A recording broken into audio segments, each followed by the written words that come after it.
उसके बाद हमारी बात आती है समग्र आकलन की।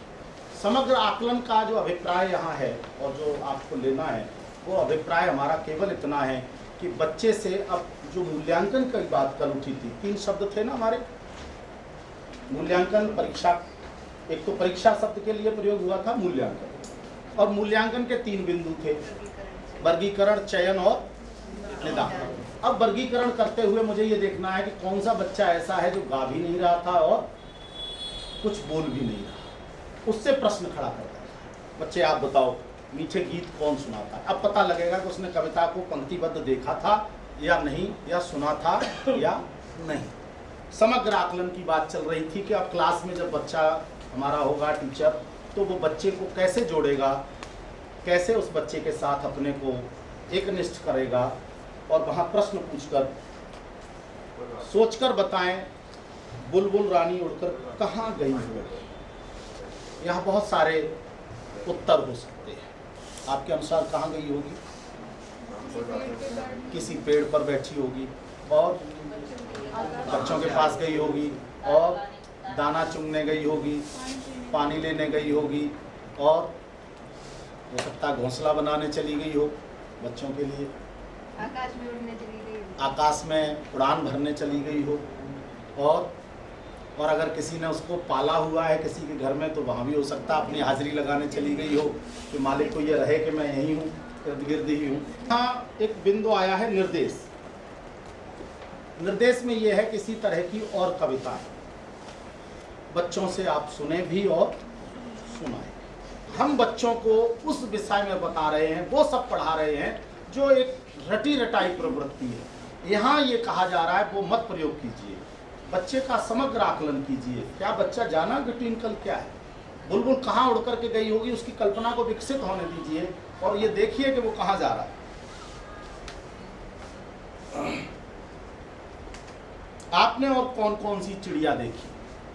यहाँ चिड़िया आकाश में उड़ती है, जहाँ से बात शुरू हुई थी, ये आकाश में आपने किसे उड़ते देखा, आकाश में कौन कौन उड़ता, ऐसी बात हुई थी ना सुबह सुबह, यहाँ कल हुई थी। बाकी पुनरावलोकन में ऐसा मुझे कुछ नहीं दिखता जिसमें आपसे बात करूं। बच्चों से तो आप बहुत बात करेंगे, टीचर्स जिन्हें आप ट्रेंड करेंगे उनसे बहुत बातें आपको करनी है, लेकिन यहाँ आपके लिए इतना ही है कि ध्वनियों में अंतर करना सिखाया है। पेज नंबर 9 पर आप देखेंगे, जैसे दादा का दादी कर दिया, ऐसे ही मामा का मामी हो जाएगा। बच्चा अपने आप बताएगा, जी सर चाचा का भी हो जाएगा, नाना का नानी हो जाएगा, मामा का मामी, चाचा का चाची, और बाबा का दादा का लिखा है। बाबा का तो इनके यहाँ चलन ही नहीं, आपके यहाँ। पीछे चित्र देखकर नाम बताएं। यहाँ एक एक्टिविटी करानी है, आप कार्ड बनाकर ले जा सकते हैं, क्योंकि बच्चों के पास ये नहीं होगा, इसलिए हमें वहाँ काम करना पड़ेगा। और बच्चों को दिखाने के लिए कुछ ऐसे भी कार्ड बनाने पड़ेंगे जो इससे हो सकता है बच्चा परिचित न हो, बल्कि एक ले जाना यहाँ ज़रूरी होगा, 1 या 2 कार्ड ऐसा, चित्र ऐसा जिससे बच्चा परिचित आपका नहीं है। चार्ट में जब वो बोलेगा हाँ ये मैं जानता हूँ, नाम बताएगा, तो फिर वहाँ अधिक ज्ञान देने के लिए, शब्द भंडार में वृद्धि करने के लिए, ज्ञान उसका बढ़ाने के लिए 1-2 कार्ड या चित्र आपके पास ऐसा भी हो जिससे बच्चा परिचित न हो। यहाँ ये जिम्मेदारी हमारी बढ़ जाएगी, आप जिन्हें ट्रेंड करेंगे उनकी बढ़ जाएगी कि वो 1-2 कार्ड ऐसा भी लेकर के चलेंगे। कार्यपत्रक, जिस पर ये पूरा का पूरा जो बनाया गया है फॉर्मेट, वो कार्यपत्रक पर आधारित है कि बच्चों से अभी तक हमारे यहाँ एक बड़ा सरल प्रयोग होता रहा है शिक्षण में, और वो है प्रश्नोत्तर शैली।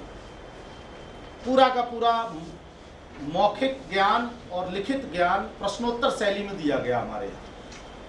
जो अभी दीप्ति जी बात कर रही थी जयप्रकाश जी से बात करते समय कि हमें क्रियात्मक रूप देना है, कार्यात्मक रूप देना है, और अभी तक क्या होता था, प्रश्नोत्तर, प्रश्न पूछ लिया, उत्तर आ गया, बात खत्म। अच्छा ये प्रश्न है, इसका उत्तर लिख लाना, बात खत्म। ये प्रश्नोत्तर शैली है। और इसके जन्मदाता सुकरात थे, लेकिन बहुत विरोध हुआ क्योंकि हमारे दैनिक जीवन में सबसे ज़्यादा इसी शैली का प्रयोग होता है।